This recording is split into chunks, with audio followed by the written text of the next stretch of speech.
미국 세인트폴에 있는 한 영화 제작사가 동아시아 다큐멘터리를 기획했던 한 여성이 좌절한 듯 고민하고 있는 모습이 보입니다. 이내 그녀는 한국으로의 촬영을 떠났고 그곳에서 정말 믿기 힘든 모습을 마주하고 촬영물을 어딘가로 전달하는데요. 과연 이 미국 여성에게 무슨 일이 있던 걸까요? 안녕하세요. 저는 미국에서 영화 제작자로 일하고 있는 마이클 브라운입니다. 영화 제작을 한다고 하면 다들 대단한 일을 하는 것처럼 생각하고는 하시는데 사실 다큐멘터리 영화를 만드는 사람이기 때문에 돈을 많이 버는 것도 아니고 그다지 유명하지도 않습니다. 그럼에도 불구하고 다큐멘터리 제작을 계속해서 하는 이유는 세계 각국의 문화와 역사를 담아내는 게 제 꿈이었기 때문이에요. 하지만 다큐멘터리는 상업 영화에 비해 수요가 적어 제작 자금을 모으는 것부터가 큰 도전입니다. 더군다나 제가 있는 제작사가 큰 엔터 기업도 아니었기에 영화 한 편 만드는 것이 정말 쉽지 않은 일입니다. 당시에 저는 동아시아 국가들의 환경 문제를 다루는 영화를 제작하고 있었습니다. 제가 미국인이라서 그런 건지 사실 유럽 국가들의 환경 문제를 다루려 했는데 주변 반대가 심했거든요. 그래서 제 의지와 조금 다르게 유럽국이 아닌 동아시아 국가들을 다루게 되었고 당연하게도 동아시아 하면 떠오르는 한국, 중국, 일본 이 세 개 나라에 대해서 제작하고 있었어요. 하지만 제작비 부족으로 끝까지 다큐멘터리를 찍을 수 있을지 고민이 많던 시기였습니다. 그러나 죽으란 법 없다더니 저에게 빛과 같은 존재가 눈앞에 나타났었습니다. 바로 중국에서 온 국제영화 기획자 펑쇠렌이었죠. 펑쇠렌은 이런 제 다큐멘터리에 관심이 많았습니다. 당시 한국 환경을 다루고 있었는데 제 다큐멘터리를 중국에서 소개하고 싶다고 하더라고요. 사실 처음에는 의아했습니다. 보통 자신이 속한 아시아국의 환경 문제를 다루는 건데 과연 중국에서 관심을 받을 수 있을까 하는 의구심이 들었었거든요. 하지만 제게 선택의 여지는 없었습니다. 제작비 한 푼이 귀했거든요. 그리고 펑쇠렌과 대화하다 보니 중국에 대한 선입견도 조금 깨지더라고요. 자신의 문화에 자부심이 있는 펑쇠렌을 보면서 중국의 역사가 길기는 하다더니 사실이기는 한가 보구나 라는 생각도 하게 됐죠. 또 저는 먹는 걸 굉장히 좋아하는데 예술가는 배고픈 직업이다 보니 먹고 싶은 게 있어도 꾹 참는 경우가 다반사였거든요. 하지만 펑쇠렌은 맛있는 중국 음식을 소개하고 사주면서 중국의 음식 문화도 알려주려고 노력했습니다. 또 제 다큐멘터리 제작비에 과감한 투자를 해준 사람이기도 했기 때문에 당시에 저는 펑쇠렌이 정말 좋은 사람이라고만 생각했어요. 매스컴에서 나오는 중국의 모습이 전부가 아니라고 생각하기도 했죠. 그 사건이 있기 전만 해도 말입니다. 앞서 말했듯 저는 환경오염에 관한 내용의 다큐멘터리를 제작하고 있었어요. 한국과 중국, 그리고 일본, 이렇게 세 나라를 다룰 예정이었죠. 동아시아 국가에서 탄소 배출량이 가장 많은 곳은 어디인지 다큐를 찍으며 기후변화 문제를 찾아보고자 하는 영화를 제작하고 이를 알리려 했거든요. 그런데 문제가 발생하기 시작합니다. 분명 저는 펑쇠렌을 처음 만났을 때 한국 부분을 다루고 있었어요. 자료 조사도 하고 한국의 계절과 환경에 대해서 펑쇠렌과 대화도 하고 의논도 한 건 사실이에요. 그런데 분명 저는 당시에 중국에 대한 이야기도 했었습니다. 펑쇠렌에게 주었던 기획서에도 중국 이야기가 들어가 있었고요. 저는 당연히 기획서를 본 줄 알았는데 이걸 보지도 않고 투자를 하겠다고 마음먹었을 줄은 정말이지 상상도 못했습니다. 투자 받았을 때만 해도 저는 중국 촬영 때는 펑쇠렌의 지식과 인맥이 도움이 되겠구나 생각까지 했어요. 그런데 알고 봤더니 한국을 다룬다는 이야기만 보고서는 대뜸 중국에 소개하자면서 투자를 결심했던 거였죠. 펑쇠렌을 처음 만났을 때 당시 한국을 다루고 있긴 했지만 이미 한국의 사계절과 한국의 환경 오염에 대한 대처 방식, 한국인들의 환경 오염에 대한 지식과 이해 정도까지 모두 조사와 촬영이 거의 끝날 무렵이어서 저는 아무렇지 않게 중국의 환경 문제를 다루자고 제안했던 건데 펑쇠렌은 그런 저를 두고 갑자기 사기꾼 취급하면서 몰아가기 시작한 겁니다. 제가 촬영하며 조사한 한국의 탄소 배출량은 국제환경단체 기후행동 추적 데이터에 의거 13위로 조사되었고 당시 전 세계 1위로 온실가스를 배출했던 국가가 중국이라는 것을 확인하고 바로 중국 촬영에 들어가려고 했던 것이죠. 그런데 펑쇠렌은 그런 저의 행동에 화를 냈던 겁니다. 지금까지 저를 속인 겁니까? 저는 한국의 환경 문제를 비판하는 내용으로 알고 투자를 한 건데 지금 어딜 문제 삼겠다고요? 우리 중국이요? 대체 지금 뭐 하자는 겁니까? 속인 게 아니라 펑쇠렌이 제대로 보지 않은 거라고 백날 얘기해도 제 얘기를 듣지 않더라고요. 정말 벽을 보고 말하는 것 같았습니다. 심지어 펑쇠렌은 이런 말도 하더군요. 왜 여기에 중국을 끌어들이는 겁니까? 중국의 탄소 배출량이 많다는 건 다 날조된 거야. 지금 당신 나라 미국이 거짓말 치는 거라고. 미국인이라서 잘도 속아온 모양인데 이건 전 세계적으로 잘 알려진 사실이야. 한국을 다루기로 했으면 한국을 다뤄야지 뭔 중국이야. 너무나 원색적인 비난에 당황스럽더라고요. 제가 지금까지 본 모든 모습이 거짓말이었다니 솔직히 인간적으로 상처받았어요. 그리고 미국이 뭐 하려고 그런 거짓말을 한답니까? 하려면 중국이 하겠죠. 펑쉐렌을 보면서 중국에 대한 이미지가 많이 나아졌는데 역시는 역시더라고요. 미국은 인정이라도 하지 중국은 인정조차 안 하려고 하는 모습에 정남이가 떨어졌습니다. 펑쉐렌은 여기서 그치지 않았습니다. 이번엔 저희 다큐 영화사에 투자했던 투자금을 빌미로 협박을 하더라고요. 당신이 계속 고집을 부리면서 중국 얘기를 넣겠다고 하면 모든 투자금 철회할 거예요. 지금까지 들어간 돈을 모두 토해내게 만들 거라고. 내가 이러라고 돈을 쓴 줄 알아? 중국을 비판하는 내용을 중국에 소개하라고? 펑쉐렌은 한국을 비판하는 내용을 중국에 소개해서 사람들의 호응을 얻을 생각이었던 거예요. 중국과 한국의 관계가 좋지 않다는 건 너무나 잘 알고 있었지만 본인들 잘못은 쏙 빼고 남의 나라 잘못만 소개하려고 하다니 더 이상 펑쉐렌과 함께 앉아있는 게 무의미하다고 느껴졌습니다.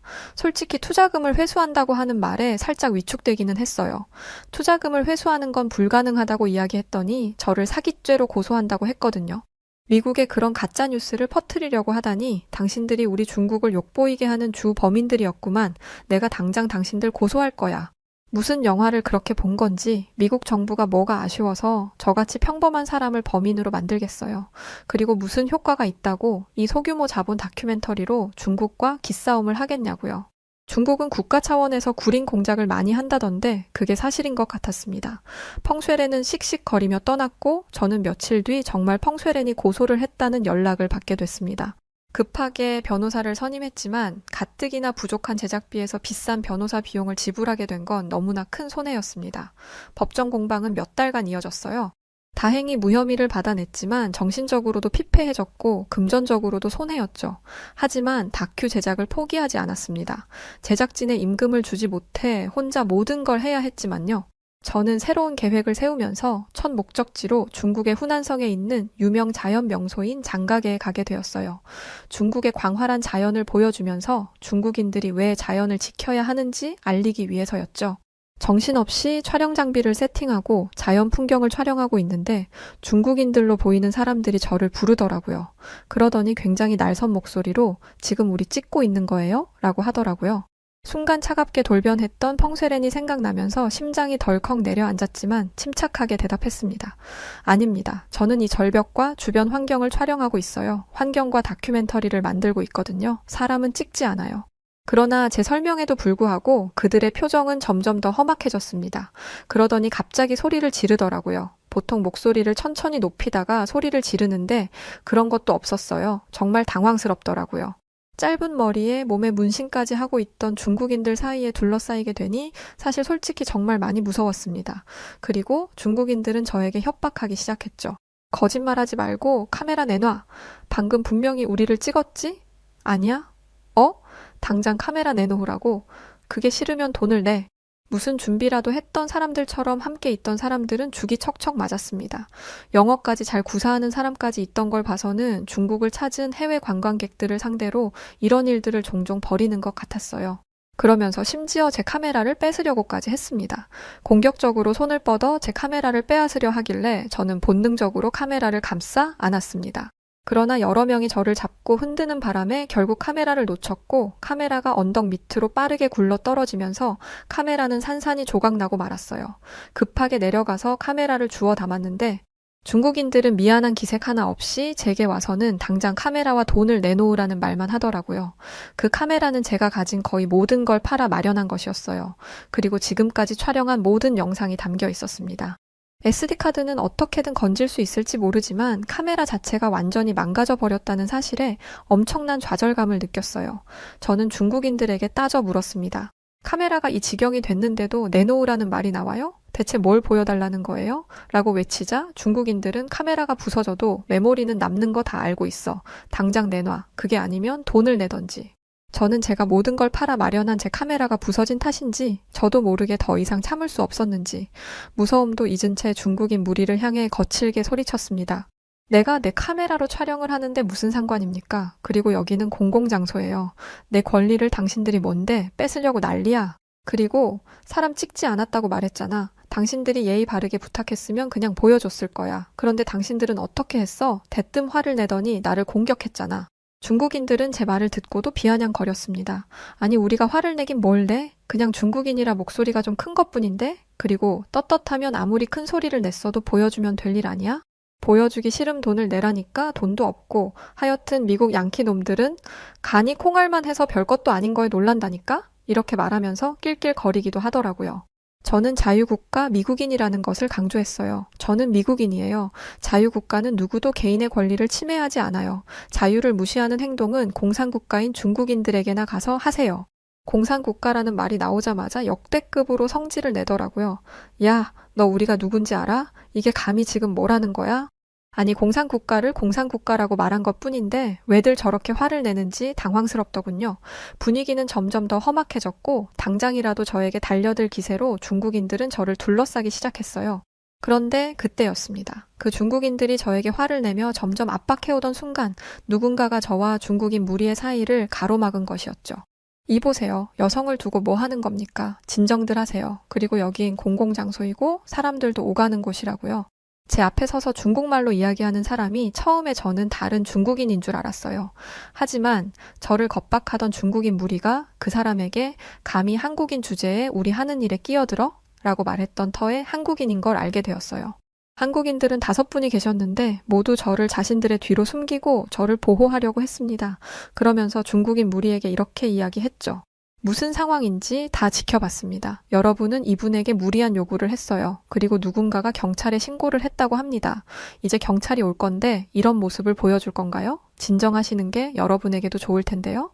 한국인의 강단 있는 목소리를 들은 중국인들은 이제야 조금 주춤하더라고요. 그러면서도 끝까지 억지 주장을 놓치지 않았습니다.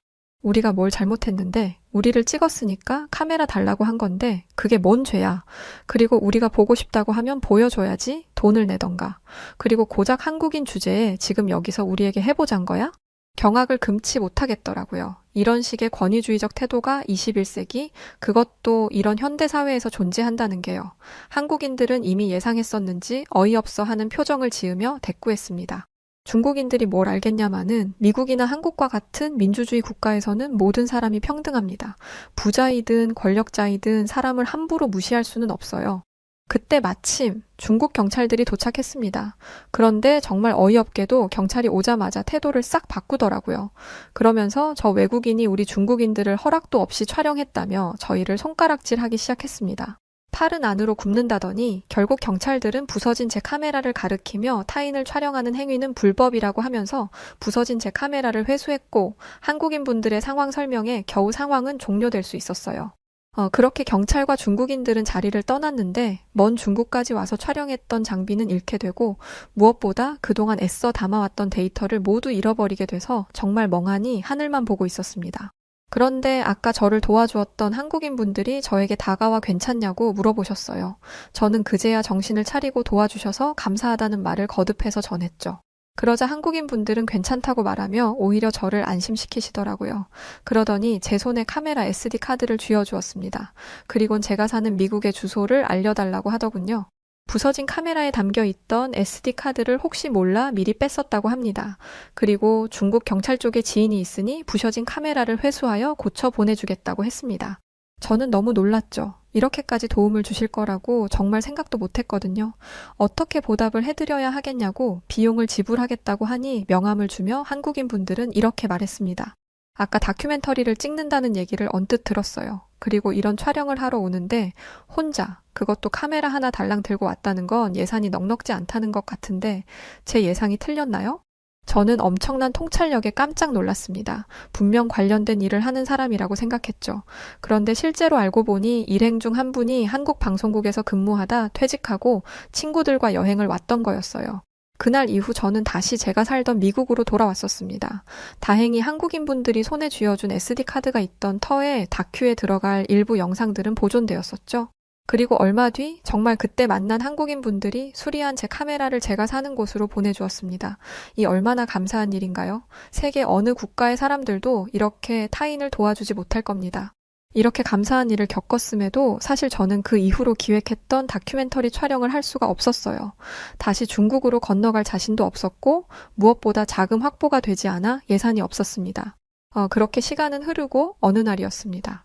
미국 CNN에서 기자로 근무하고 있던 친구가 최근 전에 대학에서 만났던 한국인 친구가 미국으로 왔고 저녁 식사 초대를 받았는데 같이 가자고 했었어요.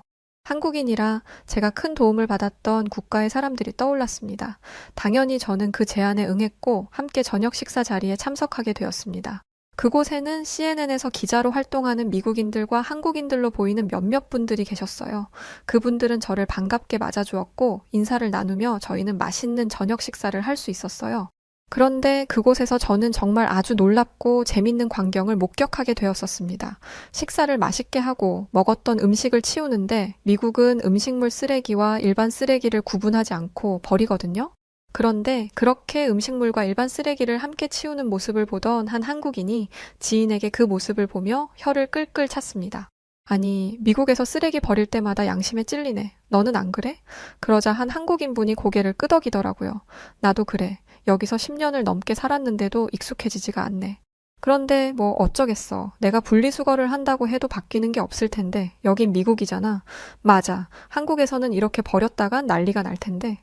이런 상황과 대화들을 지켜보던 저는 의아했죠. 쓰레기? 분리수거? 대체 이게 무슨 말인지. 여하튼 이 얘기를 들으니 환경 다큐멘터리를 만들던 제 귀가 쫑긋해지더군요. 무슨 얘기를 하는 건지 묻자 두 사람은 한국의 분리수거 시스템에 대해 설명해 주었습니다. 저는 분리수거 시스템을 언뜻 알고만 있었지 자세히는 몰랐어요. 그런데 한국은 이 분리수거를 굉장히 철저하게 지키더라고요. 일반 쓰레기와 음식물 쓰레기를 구분해서 버리는 건 기본이고 음식물 쓰레기 중에서도 버릴 수 있는 것, 버릴 수 없는 것이 정해져 있었어요. 얘기를 듣는데 듣는 것만으로도 뭔가 복잡하게 느껴지고 플라스틱, 깡통, 비닐, 음식물, 일반 쓰레기 등등 머리가 아프더라고요. 솔직히 미국은 그런 거 없어요. 일반 쓰레기든 음식물이든 그냥 다 같이 버려버립니다. 그래서 쓰레기장 주변에 온갖 벌레들이 들끓기도 하고 길고양이들이 기웃대거나 냄새도 심하게 납니다. 설마 이걸 다 기억하시는 거예요? 라고 물으니 두 분은 그걸 말이라고 하냐? 라는 눈빛으로 저를 쳐다보았습니다. 한국에서는 이게 정말 당연한 일상이더라고요. 게다가 재활용품도 종이, 플라스틱, 캔, 유리병을 분리해서 버린다고 했습니다. 게다가 쓰레기를 버릴 때는 깨끗하게 세척을 해서 버린다고 하더라고요. 택배 박스를 버릴 때도 테이프를 박스와 분리해서 버려야 한다고요. 심지어 플라스틱 페트병에 붙어있는 라벨까지 떼서 쓰레기를 분리수거한다고 했습니다. 솔직히 이걸 문서로만 봤으면 안 믿었을 겁니다. 이런 규칙이 있다고 해도 안 지킬 거라고 생각했어요. 우리 미국에서 이런 걸 시행한다? 아마 제 생각에 미국 인구 단 5%도 지키지 못할 일이라는 생각이 들었어요. 그런데 한국인들은 당연히 이걸 지키더라고요. 그리고 이게 환경을 위한 거라는 걸 알고 있었습니다. 실제로 한국의 재활용률은 세계 최고 수준이더라고요. 게다가 종량제 봉투라는 시스템도 놀라웠습니다. 쓰레기를 버릴 때 특별한 봉투를 사용해야 하는데 이 봉투의 가격에 쓰레기 처리 비용이 포함되어 있더라고요. 즉 불필요한 쓰레기를 많이 버리는 사람일수록 쓰레기 처리 비용을 많이 감당해야 한다는 거였죠. 쓰레기 처리 비용을 아끼고 싶다면 자발적으로 쓰레기를 줄이게 만드는 아주 똑똑한 방법이었어요. 솔직히 저는 환경보호를 가장 잘하는 나라로 독일을 주목하고 있었어요. 동아시아 국가의 환경 문제에 대한 실상을 보여주고 독일의 선진적인 환경 정책과 재생에너지 사용을 촬영하려고 했죠. 그런데 저는 제 계획을 완전히 수정해야겠다고 마음먹었습니다. 독일도 분리수거를 하기는 하지만 이렇게 모든 사람이 하는 건 아니에요. 해도 그만, 안 해도 그만이죠. 그런데 한국은 수준 자체가 달랐습니다. 하지만 쉽게 믿을 수 있는 수준이 아니었어요. 그래서 저는 눈으로 직접 봐야겠다고 마음먹고 한국행 비행기 티켓을 예매했습니다. 진짜 열심히 모아 촬영 때 쓰려고 한 건데 앞전에 한국에 대해 조사할 때 예산이 없어서 인터넷으로만 자료를 수집하고 한국에 전파된 영상들을 짜집기하여 준비했었는데 눈으로 봐야겠다는 생각을 했거든요. 인터넷으로 자료 조사했던 이상의 것이 있길 바라는 마음으로 저는 비행기에 올랐고 얼마 뒤 한국에 도착할 수 있었습니다. 인천공항에 발을 딛는 순간 새로운 세계에 들어선 기분이었어요. 공항에서의 청결함이 장난 아니더라고요. 어디에서도 쓰레기를 볼 수가 없었습니다. 화장실은 말할 것도 없었죠. 이 정도면 청소부들이 시도 때도 없이 다녀야 할 텐데 청소하는 사람들도 많이 보이지 않았습니다. 그럴 수 있는 이유는 단 하나였어요. 쓰레기를 많이 버리지 않으니까 가능한 일이죠. 그리고 사람들이 텅 빈 플라스틱 컵이나 빈 봉지를 손에 들고 다니더라고요. 왜 그러나 했더니 쓰레기통을 찾으면 버리려는 거였어요. 그런데 쓰레기통이 정말 많이 없더라고요. 그러면 저 쓰레기를 어디다 버리나 봤더니 그대로 집으로 들고 가는 걸 보게 되었습니다. 미국이었다면 그냥 바닥에 버렸을 거예요. 그렇게 쓰레기가 모이면 그곳이 쓰레기통이 되는 거죠. 한국의 거리에는 수많은 사람들이 있었지만 땅에 떨어진 쓰레기를 찾아보기가 힘들었습니다. 심지어 담배꽁초조차 안 보이더라고요. 나중에 안 거지만 한국에서는 길거리 흡연조차 금지되어 있었어요. 미국에서는 어딜 가나 담배 냄새를 맡아야 하는데 그런 곤욕을 치르지 않아도 된다니 이 이유 때문에라도 한국에 와야겠다는 생각이 들더라고요. 뉴욕이나 LA 같은 대도시는 많은 사람들이 환상을 갖는 곳이지만 실제로 가면 쓰레기로 넘쳐나는 걸 볼 수 있습니다. 인구 밀집 지역이나 관광지 주변은 더 심하죠. 게다가 뉴욕의 경우 매년 수백만 톤의 쓰레기가 발생하는데 이걸 해결할 방법을 찾지 못하고 있어요.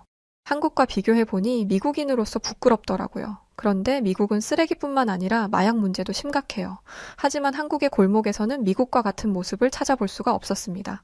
게다가 늦은 밤에도 여성분들이 혼자 걸어 다니는 걸 보면서 한국의 길거리는 깨끗할 뿐만 아니라 안전하기까지 하다는 걸 알 수 있었어요.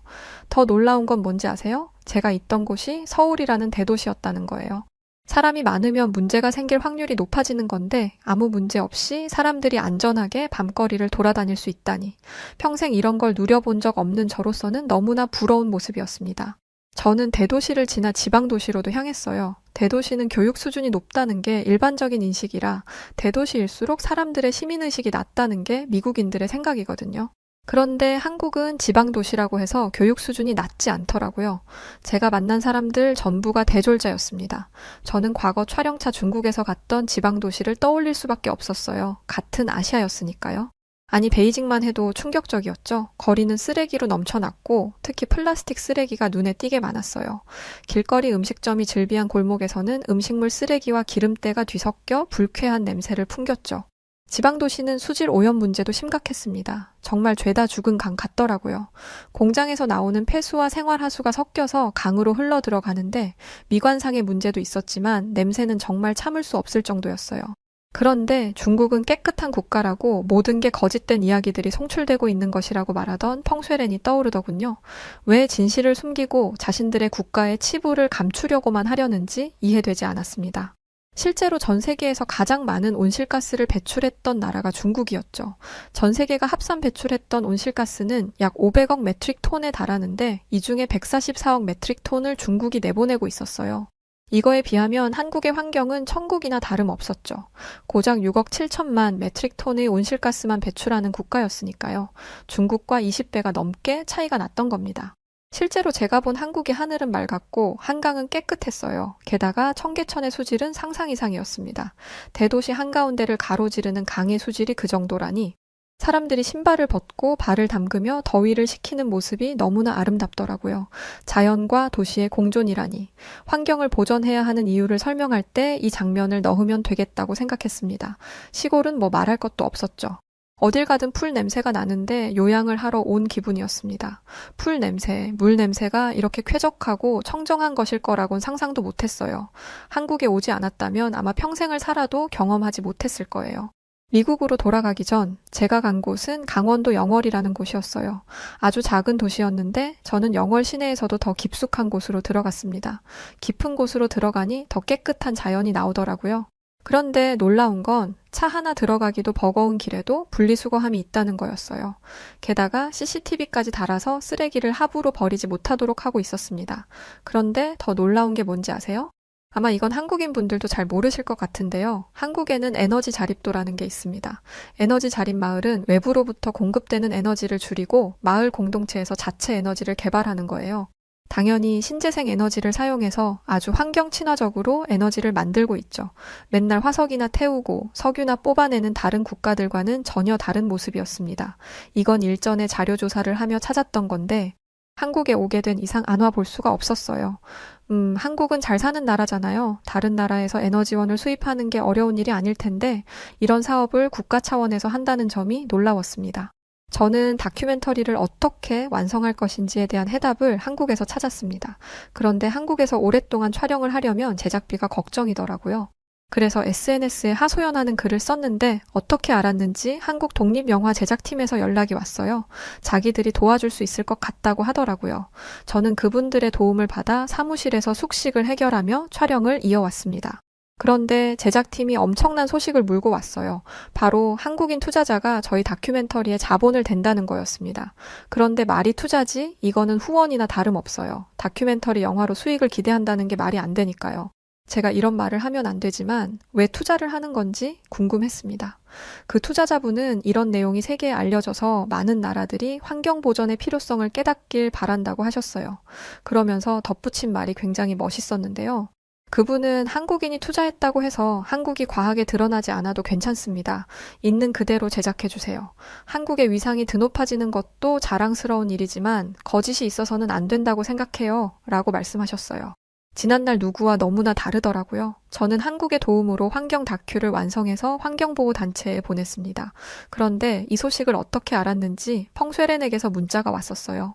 아니 기어코 중국 이야기를 넣었어? 이 영화가 대중에게 공개되면 중국 동포들이 널 가만두지 않을 거야. 지금이라도 중국 내용을 삭제한다면 너그럽게 넘어가겠어. 그러니 빨리 중단해.